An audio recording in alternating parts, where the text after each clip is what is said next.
প্রিয় দর্শক, আমন্ত্রণ জানাচ্ছি TVN24 এর নিয়মিত আয়োজন TVN ওয়েলনেস দেখার জন্যে। সাথে আছি ডাক্তার সজল আশফাক।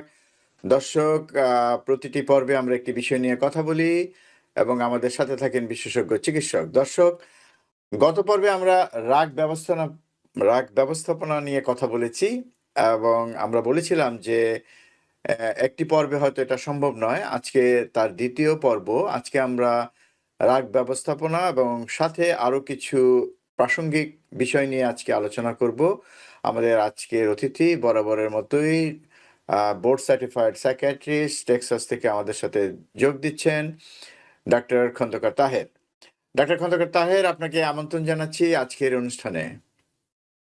আসসালামু আলাইকুম দর্শক শ্রোতা সবাইকে রাগ ব্যবস্থাপনা অনুষ্ঠানে আমন্ত্রণ জানাচ্ছি ডাক্তার তাহির।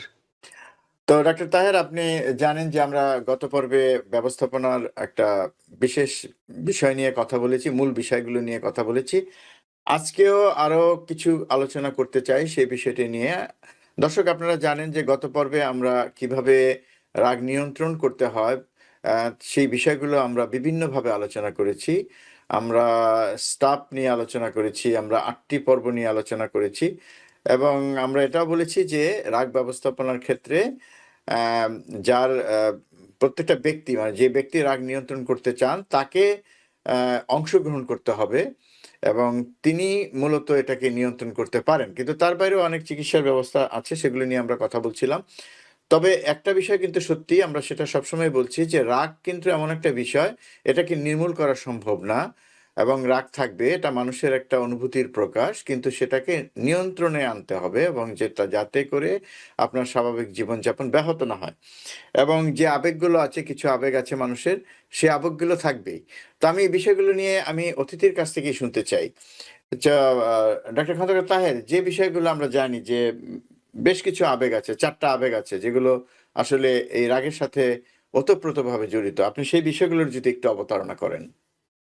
দর্শক শ্রোতা, রাগ হচ্ছে নরমাল ইমোশন, স্বাভাবিক আবেগ।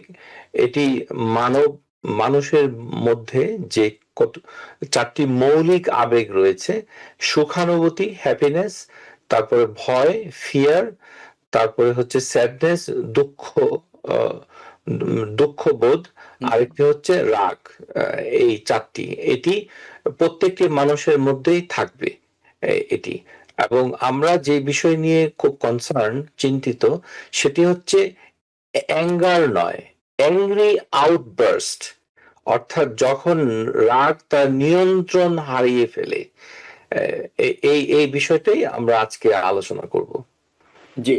কিন্তু প্রশ্ন হচ্ছে যে এই যে অ্যাংরি আউটবার্স্ট যেটা বলছিলাম আমরা, না? গত পর্বে আমরা বিশেষভাবে আলোচনা করেছি।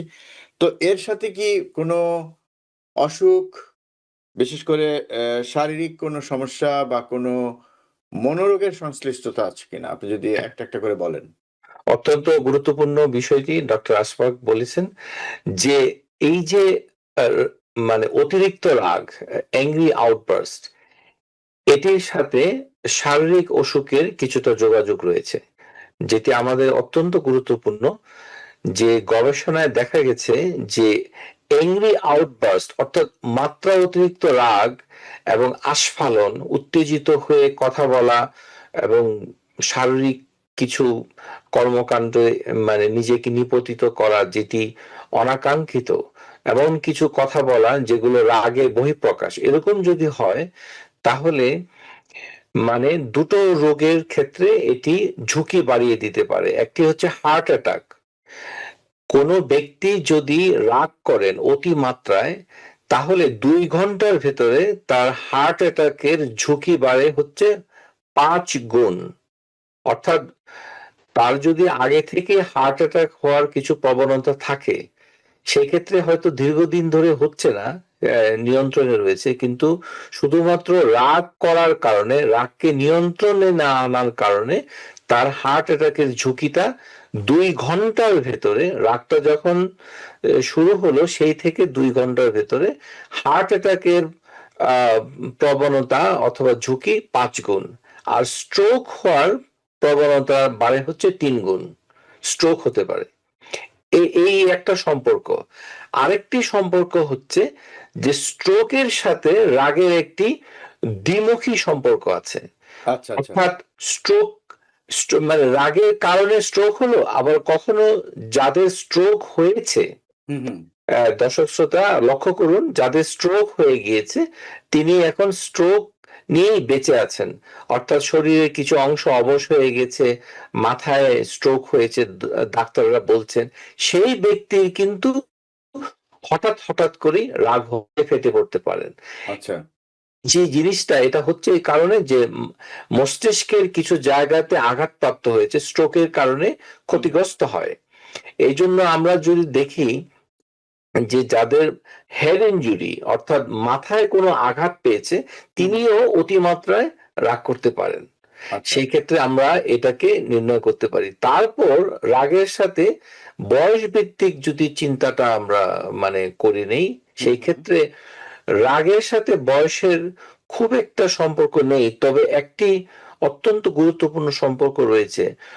যদি দেখা যায় যে একজন ব্যক্তি সারা জীবন খুবই শান্ত প্রকৃতিরই ছিলেন, কিন্তু বয়স যখন প্রবীণ হলো, হুম, প্রবীণ বলতে আমরা 65 সংখ্যাকে বোঝাই।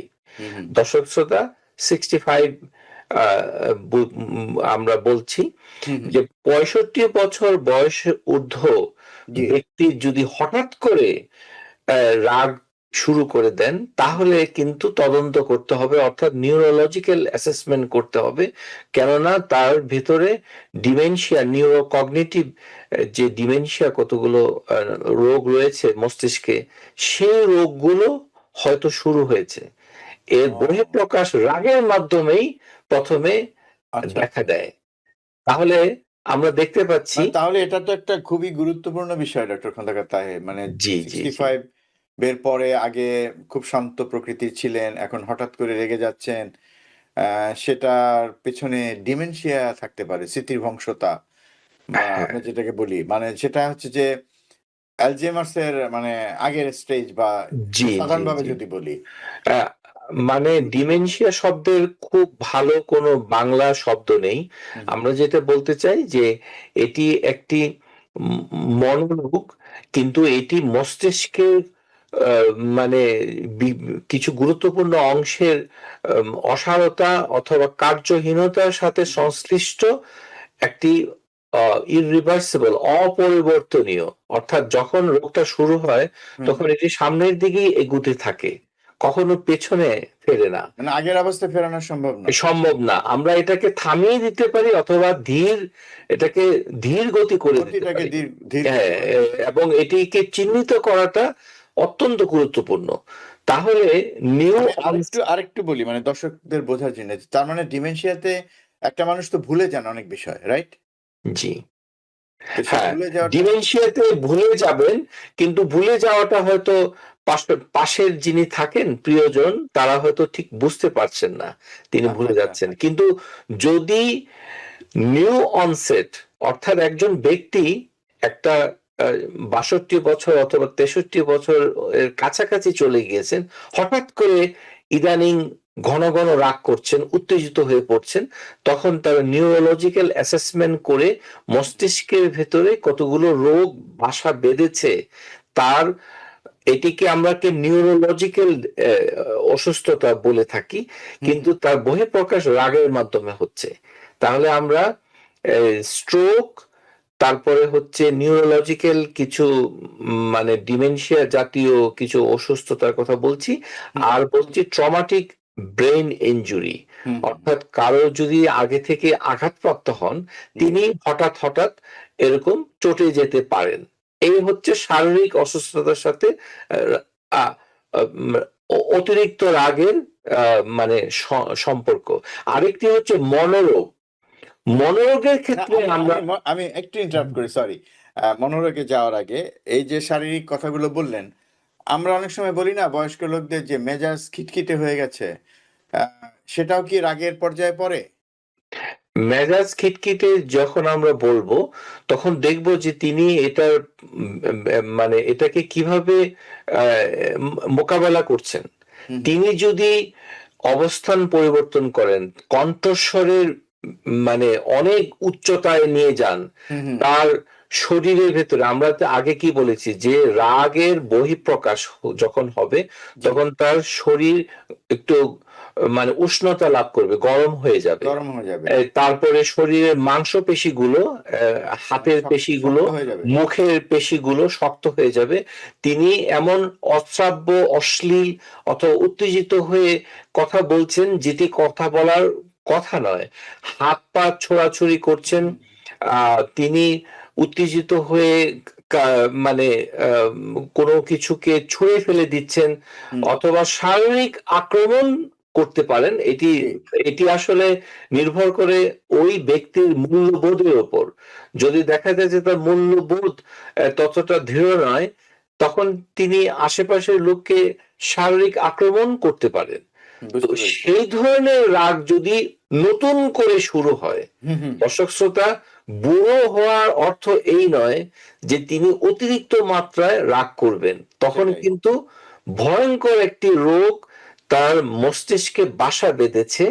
সেটিকে চিহ্নিত করে সুচিকিৎসার ব্যবস্থা করা হুম, হুম। অত্যন্ত জরুরি। সেটি হচ্ছে শারীরিক সম্পর্ক, আমরা আলোচনা করেছি। আচ্ছা, আরেকটা জিনিস ছোট্ট করে জানতে চাই। অনেকেই বলেন মানে এটার জানি না এটার পেছনে কোনো বিজ্ঞান ভিত্তিক প্রমাণ আছে কিনা যে ভাইরাল ডিজিজ বিশেষ করে কোভিডের পর বলছেন অনেকে যে অনেকের রাগ বেড়ে গেছে। এটা অনেকে বলে থাকেন এটা শোনা কথা।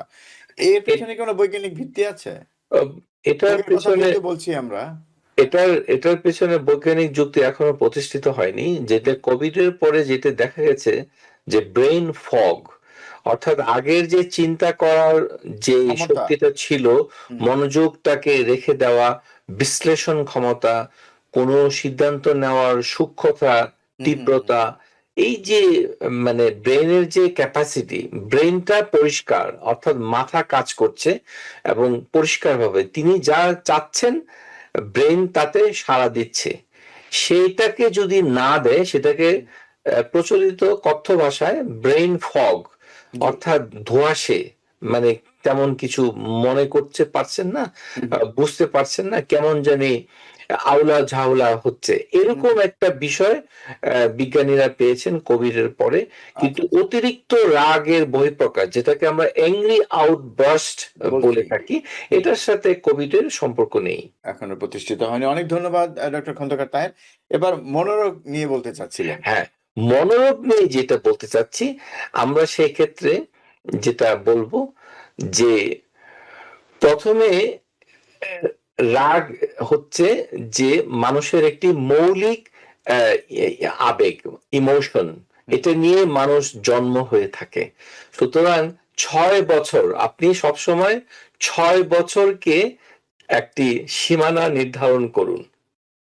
একটি শিশু ১ থেকে ৬ বছরের মধ্যে সে যদি চিৎকার করে ওঠে, এ হাত পা ছোড়াছুড়ি করে অথবা মানে এমন কিছু কাজ করে যেটাতে বোঝা যাচ্ছে যে শিশুটি রাগ করছে। শিশুও কিন্তু একজন ব্যক্তি। শিশুকে শিশু বলে ভাবা ঠিক হবে না। ঘুমিয়ে আছে শিশুর পিতা সব শিশুরই অন্তরে। অর্থাৎ সে শিশু যেটা করে এটাকে আমরা টেম্পার ট্যান্ট্রাম বলে থাকি। এটা করার কারণ হচ্ছে শিশুর মস্তিষ্ক যেটাতে এক্সিকিউটিভ ফাংশন, প্রিফ্রন্টাল কর্টেক্স, এটা এখনো ম্যাচিউর হয়নি। এইজন্য তার ইমোশনটাকে রেগুলেট করার যে সামর্থ্যতা এটি শিশুর গড়ে ওঠেনি। এই কারণে শিশু রাগ করে।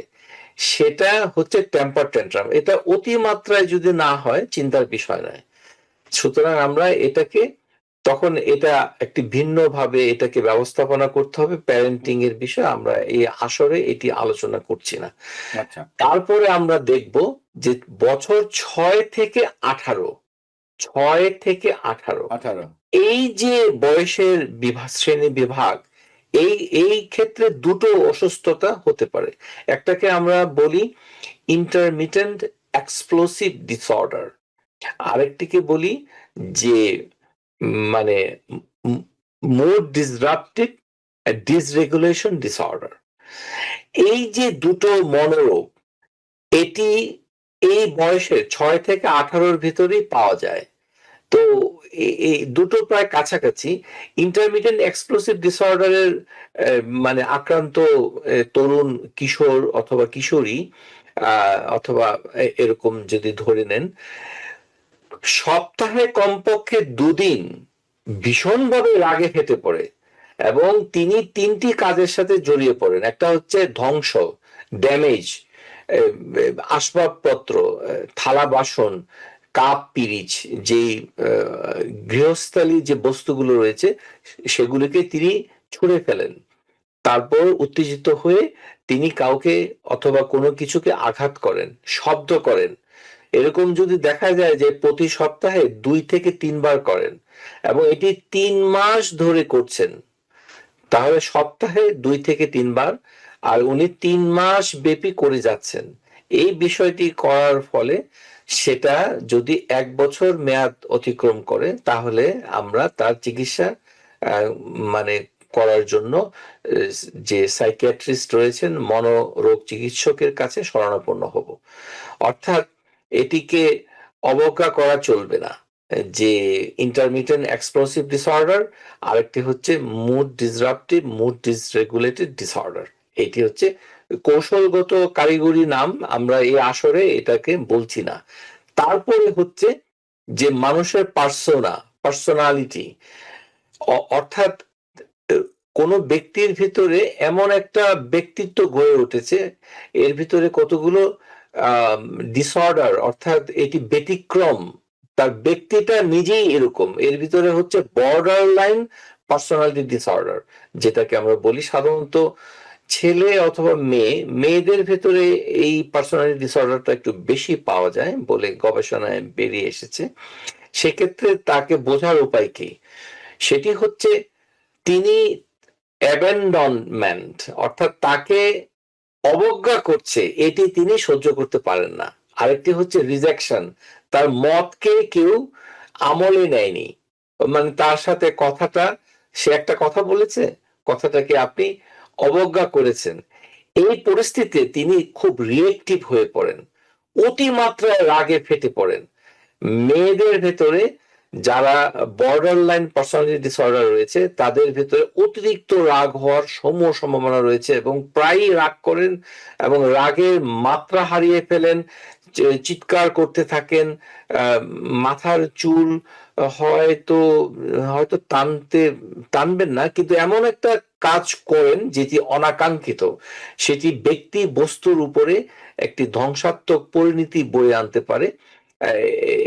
বিশেষ করে পাশ্চাত্যে যারা থাকেন, উচ্চস্বরে চিৎকার করলে অনেকে 911 কল করে, প্রতিবেশীরা করতে পারে, অথবা যদি রাস্তাঘাটে করেন তখন লোকজন জড়ো হয়ে যেতে পারে। অর্থাৎ তার কর্মক্ষেত্রে তিনি যদি এরকম করেন, তো বর্ডার লাইন পার্সোনালিটি ডিসঅর্ডারের আক্রান্ত মানে যিনি আছেন তিনি কাজের জায়গায় সহকর্মীর সাথে অতিমাত্রায় রাগে ফেটে পড়তে পারেন। তাহলে আমরা কি পেলাম? যে ডিসঅর্ডার, এটার ভিতরে খুবই রাগ হতে পারে। আরেকটি হচ্ছে যে অ্যাংজাইটি, যাদের অ্যাংজাইটি আছে, অর্থাৎ তিনি মানে খুবই আতঙ্কিত থাকেন। অ্যাংজাইটির সঠিক বাংলা কিন্তু নাই, যদিও বলা হয় উদ্বেগ, এটা অ্যাংজাইটি ওটা বোঝায় না। দর্শক শ্রোতা, মনোরোগ জানতে গেলে আপনাকে ইংরেজি ভাষার আশ্রয় নিতে হবে, বাংলা ভাষায় আপনাকে তেমন একটা সাহায্য করবে না, কারণ শব্দগুলো দিয়ে অসুস্থতাকে নির্দেশ করে না। এটি বলার জন্য আমরা বলে থাকি অ্যাংজাইটি এমন একটা অসুখ, এটা যদি থাকে নিয়ন্ত্রণ হারিয়ে ফেলে তাহলে অ্যাংজাইটি ড্রিভেন অ্যাঙ্গার হতে পারে। অর্থাৎ অ্যাংজাইটি ডিসঅর্ডার আগে থেকে ছিল, কিন্তু যেহেতু তিনি চিকিৎসা করছেন না, এখন অ্যাংজাইটি থেকে চলতে চলতে তিনি হঠাৎ রেগে যাচ্ছেন এবং এই রাগটা অতিমাত্রায় হচ্ছে, এটা হতে পারে। আর বড়দের যদি ডিপ্রেশন হয় সেক্ষেত্রে রাগটা খুব একটা হয় না, এটি উল্টোটা হয়। মানে 8 বছর বয়স থেকে শুরু করে কোনো শিশু কিশোর, তাদের যদি ডিপ্রেশন হয় তাহলে সে রাগারাগি করবে, কিন্তু যারা অ্যাডাল্ট তাদের ডিপ্রেশন হলে একটু চুপসে যান। আর উল্টোটা হবে হচ্ছে কম বয়সীদের ডিপ্রেশন হলে তিনি চিল্লাচিল্লি করবে, রাগান্বিত হবে, অ্যাংরি আউটবার্স্ট হবে, ঘন ঘন হবে, এবং এটি হবে হচ্ছে সাডেন অনসেট, অর্থাৎ নতুন করে। তো এখানে আমরা ডিপ্রেশনের সাথে রাগের একটা সম্পর্ক কিন্তু আছে। কিছু কিছু ডিপ্রেশন প্রাপ্তবয়স্কদের হতে পারে, সেটি খুবই কমন না, মানে মাঝে মধ্যে ব্যক্তি বিশেষের ক্ষেত্রে, যে ডিপ্রেশনে তার স্থির ধীর অফ মুড, অর্থাৎ মনটা ভারী হয়ে যাওয়ার কথা ছিল, কিন্তু উল্টোটা হচ্ছে, তিনি রেগে যাচ্ছেন, এটাও কিন্তু ডিপ্রেশনে হতে পারে। হ্যাঁ, আচ্ছা, তারপরে আমরা যেটা আলোচনা করব যে একজনের আগে থেকেই বাইপোলার ডিসঅর্ডার রয়েছে। বাইপোলার অর্থ হচ্ছে যে তার জীবনে অতীতে কখনো তিনি 2 থেকে 3 সপ্তাহ পর্যন্ত ডিপ্রেসিভ একটি এপিসোডের মধ্য দিয়ে কাটিয়ে তাকে আবার বেড়ে উঠেছেন, কিন্তু এখন ঘন ঘন তিনি উত্তেজিত হয়ে পড়েন, অর্থাৎ 3 থেকে 4 দিন 5 দিন ম্যানিক স্টেটে চলে যান। খাওয়া দাওয়া কম করছেন, কিন্তু মনে করছেন তিনি শক্তিশালী। ঘুমোচ্ছেন মাত্র 2 ঘন্টা, মনে করছেন ঘুমের কোনো দরকার নেই। তিনি নিজেকে অত্যন্ত মানে কর্মঠ, উৎপাদনমুখী, প্রোডাক্টিভ, মানে খুবই জ্ঞানী, প্রগ্রেসিভ, মানে তিনি সবাইকে শাসন, তিনি কারোর মাধ্যমে শাসিত হবেন না, এরকম একটা গ্র্যান্ডিওস ধারণা নিয়ে মানে তিনি বসবাস করেন কয়দিন, এই মানে 4 থেকে 5 দিন। অথবা এই সময়ে প্রচুর রাগ করেন, কেনাকাটা করেন, অতিমাত্রায় যৌনকর্মে লিপ্ত, অতিমাত্রায় মুখের ভাষা ব্যবহার করেন, কথাই বলতে থাকেন, মানে তার কথাবার্তা কোনো শেষ নাই, প্রজেক্টের পর প্রজেক্ট নিয়ে কথা বলছেন। এটাকে আমরা বলি ম্যানিক, অথবা অল্প মাত্রায় যদি হয় সেটাকে আমরা হাইপোম্যানিক বলে থাকি। এটি বাইপোলার অসুস্থতার একটি পর্ব। সেই ব্যক্তিকে চিকিৎসা করতেই হবে। এক্ষেত্রে আমরা যেটা বলবো যে স্ট্রোক হওয়ার পর, হার্ট অ্যাটাক হয়ে যাওয়ার পর যখন ডিপ্রেশন হয়, বিশেষ করে স্ট্রোকের পর যে ডিপ্রেশনটা হয়, সেই ডিপ্রেশনে আপনাকে চিকিৎসা করতে হবে। সেই ক্ষেত্রে আমরা অ্যান্টি ডিপ্রেসেন্ট এর কথা বলে থাকি। অ্যাংজাইটি থেকে যদি অতিমাত্রায় রাগ হয়, ডিপ্রেশন থেকে যদি রাগ হয়, সেক্ষেত্রে আপনাদের এবং স্ট্রোক থেকে যদি অ্যাংরি আউটবার্স্ট হয়, সেক্ষেত্রে SSRI, selective serotonin reuptake inhibitor, গাল ভরা কিছু শব্দ, মানে ভয় পাওয়ার কোনো প্রয়োজনীয়তা নেই। জানতে হবে যে সার্ট্রেলিন একটি ঔষধ, এটা ব্যবহার করতে পারেন, অথবা ফ্লুঅক্সেটিন। এগুলো বাজারে কিছু নাম রয়েছে, আমরা বাণিজ্যিক নামটার কথা না বলে বৈজ্ঞানিক নামটা বলছি। সেটা যদি আপনি নিয়মিত খেয়ে থাকেন, তাহলে কমপক্ষে আপনাকে 2 সপ্তাহ অপেক্ষা করতে হবে। ওষুধটাকে কাজে পরিণত করতে 2 সপ্তাহ সময় দিতে হবে, কিন্তু তাৎক্ষণিকভাবে ওষুধটা কিন্তু কাজ করে না। যদি আপনি 2 সপ্তাহর অতিরিক্ত মানে খেতে থাকেন নিয়মিত, তাহলে দেখবেন যে রাগের তীব্রতাটা কমে আসছে। কাদের জন্য? স্ট্রোক হয়েছে যিনি রাগ করছেন, অথবা অ্যাংজাইটি থেকে যিনি রাগ করছেন, অথবা মানে তিনি মাথায় আঘাতপ্রাপ্ত হয়ে রাগ করছেন, তাকে এটা দিতে পারেন। আর যিনি রোগীর ক্ষেত্রে যদি তিনি রাগারাগি করেন, সেই ক্ষেত্রে তাকে মুড স্টেবিলাইজার, এটি দুটো শব্দ, যে মুড, মানুষের ভিতরে ইমোশন রয়েছে, আর আরেকটি রয়েছে একটা মুড। মুড হচ্ছে মানে আবেগের সংমিশ্রণ, অর্থাৎ আরেকটি বহিঃপ্রকাশ, যে তার মনের অবস্থাটা যেটি আচরণের মাধ্যমে প্রকাশ পায়। সেক্ষেত্রে আমরা লিথিয়ামের কথা জানি। লিথিয়াম এটি একটা মেটাল জাতীয় বস্তুর নাম, কিন্তু এটি ঔষধের মাধ্যমে রোগীকে দেওয়া হয়। তারপরে ভ্যালপ্রোইক অ্যাসিড, এই ওষুধটাও কার্যকরী। এটা চিকিৎসকের পরামর্শ নিয়ে যদি খান, তাহলে তার মুডটা একটু কম থাকবে, স্টেবল থাকবে, স্থির থাকবে, তিনি রাগকে অতি সহজে নিয়ন্ত্রণ করতে পারেন। অনেক ধন্যবাদ ডক্টর খন্দকার তাহের। আমি একটু থামিয়ে দিচ্ছি, কারণ আমাদের একটা বিরতিতে যেতে হবে। বিরতি থেকে ফিরে এসে আবারও আলোচনা করব এই চিকিৎসা আপনি যে ওষুধপত্রগুলি বলছিলেন এবং আমারও কিছু প্রশ্ন আছে। দর্শক একটু বিরতিতে যাচ্ছি। বিরতির পর আবার ফিরে আসবো অনুষ্ঠানে। আশা করি আমাদের সাথেই থাকবেন। দর্শক বিরতির পর আবার ফিরে এলাম অনুষ্ঠানে। আপনারা দেখছেন টিবিএন ওয়েলনেস। আমাদের আজকের অতিথি board certified psychiatrist doctor Khandaker Taher. উনি আমাদের সাথে আছেন টেক্সাস থেকে। আজকে আমরা কথা বলছি রাগ ব্যবস্থাপনা নিয়ে এবং এর সাথে সংশ্লিষ্ট কিছু মনোরোগ এবং শারীরিক সমস্যা নিয়ে কথা বলছি, যেগুলোর কারণেও রাগের উদ্রেক হতে পারে এবং সেক্ষেত্রে চিকিৎসাটা কেমন হবে সেটা আমরা আলোচনা করছি। ইতিমধ্যে ওষুধপত্র নিয়ে অনেকটাই আলোচনা হয়েছে। ডক্টর খন্দকার তাহের, আপনি বিভিন্ন মানে যেসব শারীরিক সমস্যা হয় বা স্বাস্থ্য সমস্যা হয়ে যাওয়ার পরে রাগের যদি উদ্রেক হয়ে থাকে, সেক্ষেত্রে কি, কি ধরনের ওষুধপত্র দেয়া যেতে পারে সেটা আপনি বলেছিলেন। আপনার এবং শেষ ভাগে আপনি বাইপোলার এর কথা বলছিলেন। তো বাইপোলার নিয়ে আমার একটা প্রশ্ন হচ্ছে যে, এক্ষেত্রে তো আসলে বাইপোলার এর মূল চিকিৎসাটাও দরকার। জি, বাইপোলার বাইপোলার অসুস্থতার ক্ষেত্রে তাকে দীর্ঘমেয়াদী অসুস্থতা আ ও ও ও ওষুধ খেতে হবে। হুম, আমরা এটা বলে থাকি। মনোরোগের ক্ষেত্রে একটি কথা স্মরণে রাখতে হবে হুম, যে মনোরোগ কিন্তু নির্মূল করা যায় না, নিয়ন্ত্রণ করা যায়। হুম, হুম, হুম, হুম? অর্থাৎ একবার যখন রোগটা নির্ধারণ হয়ে গেল, নির্ণীত হয়ে গেল, ডায়াগনোসড হয়ে গেল, হুম, তখন এটাকে আমরা চিকিৎসার মাধ্যমে রিমিশন অর্থাৎ উপশমহীন একটি মানে মেনে নেওয়ার মতো অথবা মানিয়ে নেওয়ার মতো অবস্থায় জীবন যাপিত জীবনটা চালিয়ে যাওয়াটা উচিত। কিন্তু এটি নির্মূল হয়নি। যেকোনো একটি সময় জেগে উঠতে পারে। সেক্ষেত্রে আমরা মনে করি যে যেকোনো একটি বাইপোলার এপিসোড যদি হয় তাহলে হুম, হুম। কমপক্ষে তাকে ১ বছর এবং কিছু মাস ওষুধের উপরে থাকা উচিত। অর্থাৎ তিনি ভালো হয়ে গিয়েছেন। এ কথা এখন বলা তার যাবে না। ম্যানিক হচ্ছে না, হাইপোম্যানিক হচ্ছে না। সাথে, সাথে তিনি ঔষধ বন্ধ করে দিচ্ছেন।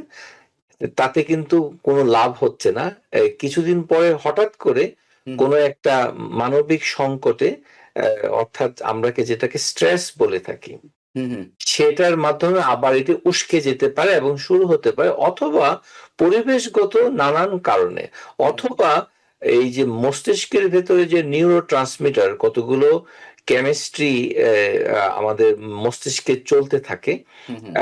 যেটাকে আমরা কেমিক্যাল বলে থাকি বিভিন্ন গালভরা নাম রয়েছে সেরোটোনিন রয়েছে জি, জি। নর এপিনেফ্রিন রয়েছে অ্যাসিটাইলকোলিন রয়েছে হুম, ডোপামিন রয়েছে এইগুলোর একটি পরিবর্তনের মাধ্যমে হঠাৎ করে হুম, হুম। তার ম্যানিক হাইপোম্যানিক এপিসোড শুরু হতে পারে। জি। অনেক ধন্যবাদ ডক্টর খন্দকার তাহের। ডক্টর খন্দকার তাহের আরেকটা প্রশ্ন। আমরা আজকে আলোচনা করছিলাম যে আ কি, কি শারীরিক সমস্যা বা মনোরোগের সাথে রাগের সম্পর্ক আছে। আ কিন্তু আপনি যেটা একটু আগে যেটা বললেন যে রাগ একটি সহজাত বিষয়। তবে রাগের যে আউটব্রাস্ট, যে অতিরিক্ত রাগ, সেটাই সমস্যা এবং সেটাকে নিয়ন্ত্রণ করা দরকার। তো এক্ষেত্রে আমি যেটা জানতে চাই আপনার কাছে যে ধরুন যাদের এই ধরনের মানসিক আ রোগ বা মনোরোগ বা শারীরিক সমস্যা হয়নি এবং আপনি যেটা বললেন যে স্বাভাবিকভাবেই যদি তার রাগের যে আউটব্রাস্ট সেটা হয়, একজন স্বাভাবিক মানুষের হতে পারে। ১ম প্রশ্ন হচ্ছে যে একজন স্বাভাবিক মানুষের এইসব কারণ ছাড়া এরকম রাগের আউটব্রাস্ট আ আ হতে পারে হতে কিনা? পারে কিনা? জি। ১ নম্বর। ২ নম্বর হচ্ছে সেক্ষেত্রে কি ওষুধপত্রের দরকার আছে কিনা? হ্যাঁ, অত্যন্ত গুরুত্বপূর্ণ। আমরা বলবো আমাদের টার্গেট অ্যা অ্যা পপুলেশন হচ্ছে মানে ৪০ থেকে ৬০ বছর। মিডল এজ যেটাকে আমরা বলি। মিডল এজের ক্ষেত্রে অকুপেশনাল স্ট্রেস অর্থাৎ কর্মজীবনে একটা স্ট্রেস মানে সংকট মানে তিনি যেই কাজটা করছেন সেই কাজটা তার অত্যন্ত চাপের মুখে থাকেন ফাইন্যান্সিয়াল স্ট্রেইন টাকা পয়সার খুব সমস্যা হচ্ছে আর্থিক ব্যবস্থাপনা অথবা কোনো ব্যক্তি একজন অসুস্থ রোগীকে সেবা দিচ্ছেন বাসার যে আমাদের স্ত্রী প্রিয়জন আহ, মেয়েরা থাকে যারা হুম, বাসায় থাকে তারা কাউকে সেবা দিচ্ছেন সেবা দিতে দিতে এক পর্যায়ে তিনি নিজেই রেগে যাচ্ছেন আবার হচ্ছে কারোর কোনো ক্রনিক পেইন আছে, পেইন শরীরে কোথাও ব্যথা আছে, ব্যথাটা একেবারে যাচ্ছে না, তিনিও কিন্তু রাগের একটা শিকার হতে পারেন। আরেকটি হচ্ছে স্লিপ ডিপ্রাইভেশন। উত্তর আমেরিকায় যারা থাকেন তারা অনেকেই ঠিক মতো ঘুমোতে পারেন না।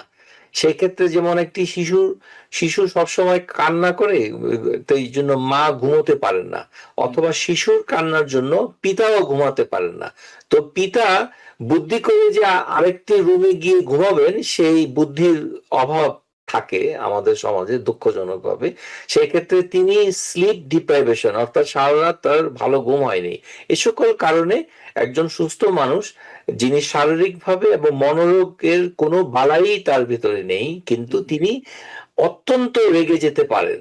সেক্ষেত্রে আমরা কিভাবে এটাকে নিয়ন্ত্রণে করব? সেক্ষেত্রে আমরা ঔষধের কথাটা তেমন একটা পরামর্শ দিব না, শুধু একটাই বলবো যে যদি ঘুমের সমস্যা থাকে, সেক্ষেত্রে ঘুমের জন্য কিছু কিছু ঔষধ রয়েছে, সেগুলো সেবন করা যেতে পারে। সেই ক্ষেত্রে এমবিএন একটি ভালো ঔষধ। এটি মানুষকে ঘুম পাড়াতে, ঘুমটাকে বজায় রাখতে, ঘুম পাড়ানো, ঘুমটাকে বজায় রাখা, এই দুটো বিষয় কিন্তু। এবং স্লিপ ইন্ডাকশন, স্লিপ মেইনটেনেন্স। আর যদি দেখা যায় যে ঘুমটা একেবারে হচ্ছে না, সেই ক্ষেত্রে তার স্লিপ স্টাডি করে দেখতে হবে যে স্লিপটা কেন হচ্ছে না, এটা একটা বিষয়। তাহলে স্লিপটাকে কারেক্ট করলেই সেটা এই পরিসরে আমরা আলোচনা করছি না। আমরা যেটা বলতে চাই যে কোনো ব্যক্তি তার মধ্য জীবনে, মিডল এজ, যেটা মধ্য জীবনের রাগের আক্রান্ত হয়ে যাচ্ছেন, মানুষের কাছে অপ্রিয় হয়ে যাচ্ছে, নিজেকে মনে করছেন যে আমার কি হলো, আমি তো নিজেকে নিয়ন্ত্রণ করতে পারছি না, নানান কারণে রেগে যাচ্ছেন, এখন আমি কি করব? সেই ক্ষেত্রে আমরা দুটো জিনিসের কথা বলবো। একটি হচ্ছে সিবিটি, কগনিটিভ বিহেভিয়ার থেরাপি, কিন্তু এটি আপনি নিজে করতে পারবেন না। সিবিটিটা কোনো একজন থেরাপিস্ট আপনাকে সেটাকে মানে দিবে। এটা সেশনের মাধ্যমে হয়, সপ্তাহে 5 দিন অথবা 4 দিন, মানে প্রায় 50 মিনিটের মতো একটি আলোচনা সভা। এবং সেই ক্ষেত্রে আপনাকে কিছু কৌশল শেখানো হবে, আপনি নিজে কিছু থট রেকর্ডিং করবেন, কাগজে লিখবেন, তারপরে কেন রাগ হচ্ছে, এটার মানে এটাকে কিভাবে চিন্তা করছেন। অর্থাৎ সিবিটি, একটা কগনিটিভ বিহেভিয়ার থেরাপিটা কিভাবে হয়, সেটি হচ্ছে 3টি ট্রায়াঙ্গেল, ত্রিভুজ, আমরা যেটাই বলি না যে ত্রিভুজ। একটি পয়েন্ট হচ্ছে থট, চিন্তা, মানে কিছু মানুষের একটা চিন্তা থেকে তারপরে তার একটা ফিলিংস, তার বোধ, অনুভূতি সৃষ্টি হয়। যখন অনুভূতি সৃষ্টি হয় তখন তিনি একটা আচরণ করেন। তাহলে থট একটি কোণা, আরেকটি কর্নার হচ্ছে ফিলিংস, আরেকটা হচ্ছে বিহেভিয়ার, আচরণ, প্রকাশ। এবং এই যে বিহেভিয়ার, এর মাধ্যমেই একটা চক্র হতে থাকে। অ্যাঙ্গার যখন হতে থাকে, এই চক্র থেকে মানুষ বেরোতে পারে না, তো তার অ্যাঙ্গারটা বাড়তেই থাকে। সেই ক্ষেত্রে সবচেয়ে কার্যকরী, যেটি থেরাপিস্ট ছাড়া আপনি নিজে করতে পারেন, আমরা আগের অনুষ্ঠানে স্টপ অ্যালগোরিদম বলেছিলাম, STOP, আর আমরা 8টি স্টেপ বলেছিলাম। আজকের অনুষ্ঠানে আমরা একটি অত্যন্ত উপকারী এবং পরীক্ষিত, বিজ্ঞানীরা বলেছেন যে এটি অত্যন্ত উপযোগী রাগ নিয়ন্ত্রণের ক্ষেত্রে। এটাকে আমরা ইংরেজিতে বলি mindful base stress reduction, MBSR, mindful base stress reduction. তো মাইন্ডফুল মানে আপনি যে কাজটা আপনাকে বলা হবে করুন, সেক্ষেত্রে আপনার দিকেই নজর দিতে হবে। মাইন্ডফুল বলতে আমরা যেটা বুঝি সেটা হচ্ছে নিজের মনকে, মানে মনোযোগকে এখানে নিয়োগ করতে হবে। আপনি নিয়োগদাতা, আপনি নিজের মনকে নিয়োগ করছেন কোথায়, করে, এটাকে বলা মাইন্ডফুল। এটাকে কেন্দ্র করে 5টি কৌশল, কয়টি বললাম? 5টি কৌশল, এটি স্ট্রেস রিডাকশনে সাহায্য করবে। এবং এই 5টি কি কি? প্রথমে আমরা যেটা বলি মাইন্ডফুল ব্রিদিং, অর্থাৎ আপনি শ্বাস নিবেন ধীরে ধীরে, আবার শ্বাস ছাড়বেন আরো ধীরে। এটি কয় মিনিট করবেন? 5 থেকে 10 মিনিট। এটি কখন করবেন? সকালে করবেন। তাহলে সকালের কর্মসূচি হচ্ছে মাইন্ডফুল ব্রিদিং। যখন মাইন্ডফুল ব্রিদিং করবেন সেক্ষেত্রে লক্ষ্য রাখতে হবে যে আপনার যদি শ্বাসের অন্য কোনো অসুস্থতা থাকে, যেমন অ্যাজমা যদি থাকে, সেক্ষেত্রে অ্যাজমা প্রতিষেধক নিয়ে কাজটি করুন। কিন্তু আপনি বসুন, বসে স্থির হন, মেরুদণ্ডকে সোজা করুন, তারপরে আপনি ধীরে ধীরে শ্বাস নিন। মাইন্ডফুল ব্রিদিং এর মূল বিষয়টা হচ্ছে আপনি শ্বাস যে নিচ্ছেন, শ্বাস যে ছাড়ছেন, এদিকে আপনি মনোযোগ দিন। আপনার মনোযোগটা এখন রুটি, পরোটা অথবা কোনো সুস্বাদু খাবার অথবা প্রিয়জন, স্ত্রী, প্রেমিকা অথবা কোনো বিড়াল, কোনো মানে বিরক্ত উৎপাদনকারী কোনো বস্তুর দিকে নজরটাকে সরিয়ে আনুন। প্রতিপক্ষকে বাদ দিন, আপনার দিকে নজরটা নিয়ে আসুন, নিজেকে নিয়ে ভাবুন কোন দিকে, নিজের কোন দিকে। ব্রিদিং, শ্বাস নেওয়ার ক্ষেত্রে এটিকে আমরা বলি মাইন্ডফুল ব্রিদিং। কতক্ষণ করবেন? 5 থেকে 10 মিনিট মাইন্ডফুল ব্রিদিং। তারপরে হচ্ছে মাইন্ডফুল বডি স্ক্যান। আচ্ছা, mindful body scan, mindful body scan হচ্ছে আমাদের শরীরে পা থেকে মাথা পর্যন্ত কতগুলো শারীরিক কতগুলো জায়গা আছে। যেমন পায়ের আঙ্গুল থেকে আপনি মনে স্ক্যান করতে থাকুন, মানে মেশিন দিয়ে স্ক্যান করে। আপনার মন হচ্ছে স্ক্যানার। স্ক্যান করতে হবে। আপনি বসুন চেয়ারে অথবা কোনো আরামদায়ক আসনে, সোজা হয়ে বসুন, মেরুদণ্ডকে সোজা করুন। এখন আপনার পা, তারপরে গোড়ালি, তারপরে হাঁটু, তারপরে উরু, তারপরে কোমর, তারপরে আপনার পেটের যে অংশটুকু রয়েছে সেটি, তারপরে বুক, তারপরে আপনার মানে কাঁধ, তারপরে গলা, তারপরে আপনার মাথার চুল, হাত, কনুই, আঙ্গুল। এই মনটাকে আপনি নিচ থেকে নিয়ে উপরে নিয়ে আসুন, আবার নিচ থেকে এসে উপরে নিয়ে আসুন। এরকম করে নিজের বডিকে নিজের মন দিয়ে আপনি মনোযোগটাকে সরিয়ে আনুন। কতক্ষণ? 10 মিনিট। 10 মিনিট ধরে করুন এটি আপনি। অর্থাৎ এটি যখন করবেন তখন মনটা হয়ে যাবে মাইন্ডফুল বডি স্ক্যান। এতে আপনার উপকারিতাটা মানে একটা কৌশল। তারপর আপনি মানে মাইন্ডফুল ওয়াকিং। মাইন্ডফুল ওয়াকিং যেটা, সেটা হচ্ছে খালি পায়ে হাঁটুন। অর্থাৎ আপনার পায়ের সাথে ভূমির একটা সম্পর্ক থাকতে হবে। বাসাতে যদি কার্পেট থাকে তাহলে এটি সম্পন্ন করাটা ঠিক হবে না। আপনাকে গ্রাউন্ড অর্থাৎ পাকা যদি থাকে, মাটির সাথে কানেক্টেড, সিমেন্ট অথবা ইট অথবা কোনো মাটি জাতীয় জিনিসের সাথে আপনার মানে পায়ের একটা সম্পর্ক করতে হবে। সেক্ষেত্রে স্পর্শ থাকতে হবে। মাইন্ডফুল ওয়াকিং কতক্ষণ? 5 মিনিট। সেই আপনি রাগের জায়গা থেকে বেরিয়ে যান, হাঁটুন, এই খালি পায়ে হাঁটুন। যখন হাঁটবেন তখন পাটাকে তুলুন এবং আরেকটি পা দিন এবং নিজের হাঁটাটাকে আপনি লক্ষ্য করুন, নিজের দিকে মনোযোগ দিন যে আপনি হাঁটছেন। আপনি এখন হাঁটছেন, আশেপাশের দিকে আপনার কোনো মনোযোগ নেই, আপনি হাঁটছেন। এটা দ্রুত মনোযোগ দিয়ে হাঁটতে হবে। এই কাজটি বিকেলে করার জন্য আমরা বলে থাকি এটা 10 মিনিট। তারপর হচ্ছে মাইন্ডফুল ইটিং। মাইন্ডফুল ইটিং হচ্ছে যে আপনার হাতের কাছে যেটাই থাকবে, ধরুন কিসমিস, ধরুন একটি মানে একটা অ্যাপল, ধরুন বাদাম, ধরুন স্বাস্থ্যকর কোনো খাবার, আপনি এটি মুখের ভেতরে দিয়ে দিলেন। এখন এদিকে লক্ষ্য করুন যে এটা কেমন মজা লাগছে, আপনার ভালো লাগছে কিনা, চাবাতে ভালো লাগছে কিনা, আপনার নিজের মধ্যে কেমন লাগছে এবং মনে করছেন যে এটি খাওয়াটা খুব ভালো। এই যে বস্তুটা মুখে চাবাচ্ছেন, হুম। মাইন্ডফুল ইটিং, সেটা একটু ভারী বস্তু হলে বেটার হয়, যেটাতে একটু বেশি সময় নিয়ে আপনাকে চিবোতে হবে। মানে প্রত্যেকটা পর্ব অনুভূতি এটি কিভাবে নিজেকে নিজে আমি ওর মানে চেষ্টা করব বুঝতে। আমি বুঝতে। ভাঙছি, আমি জি। স্বাদ নিচ্ছি। আচ্ছা, তারপরেরটা? তারপরে হচ্ছে মাইন্ডফুল সিটিং। মাইন্ডফুল সিটিং হচ্ছে, এটা অনেকটা ধ্যান করার মতো। হুম, হুম, অর্থাৎ মাইন্ডফুল সিটিং হচ্ছে যে আপনি এখন মাইন্ড মানে চেয়ারে বসুন, আরামদায়ক কোনো আসনে বসুন।